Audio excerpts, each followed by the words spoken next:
जी नाज़रीन, इस वक्त हम मौजूद हैं मीरपुर DHQ में। आपको बताते चलें कि थोड़ी देर पहले जो चकसवारी रुपयाल होटल की जो बिल्डिंग थी वो अचानक गिर गई है। उसमें काफ़ी सारे लोग बताए जाते हैं कि काफ़ी लोग ज़ख्मी भी हैं। इस वक्त हम DHQ मीरपुर में मौजूद हैं। तमाम NGOs यहाँ पर मौजूद हैं, जो पुलिस है वो भी मौजूद है, और जो गाड़ियाँ हैं एमरजेंसी की सूरत में तमाम जो डॉक्टर हैं उनको भी अलर्ट कर दिया गया है। और इस वक्त तमाम डॉक्टर जो हैं वो ड्यूटी पर मामूल हैं। आप देख सकते हैं कि तमाम हॉस्पिटल जो एमरजेंसी है इसको खाली करवा लिया गया, तमाम बेड्स खाली हैं। अगर खुदा ना खास्ता इमरजेंसी में मरीज़ आते हैं, एम्बुलेंसें आती हैं, तो किसी किस्म का परेशानी का सामना किसी को ना करना पड़े।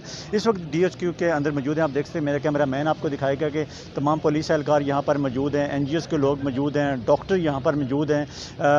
अभी तक जो ज़ख्मी हैं उनकी सही इत्तला तो हमें नहीं मिली, क्योंकि थोड़ी देर पहले का वाक़या है। तो मीरपुर DHQ में जो एमरजेंसी डॉक्टर है वो अलर्ट कर दिए गए हैं, और इस वक्त तमाम मेडिकल जो अमला है, तमाम डॉक्टर हैं, तमाम नर्सेज हैं वो मौजूद हैं और इंतज़ार कर रहे हैं। अगर एमरजेंसी में कोई एम्बुलेंस आती है तो उसको फिल फॉर ट्रीटमेंट की जाएगी उसकी, और जो भी आगे इसमें जो इंतज़ामिया है वो भी मौजूद होगी। और इस वक्त आप बिल्कुल मेरे पीछे देख सकते हैं कि स्ट्रेचर्स लगा दी गई हैं, जो गद्दे थे वो भी ला दिए गए हैं। अगर खुदा न खास्ता मरीज़ ज़्यादा होते हैं तो उनको रखने के लिए तमाम हमारे पास स्पेस मौजूद होनी चाहिए। और जो अंदर जो एमरजेंसी का अमला है वो भी इस वक्त ऑपरेशन थिएटर भी और तमाम जो ऐसी जो ज़रूरियात की चीज़ें हैं वो इस वक्त हाई अलर्ट कर दी गई हैं। जी।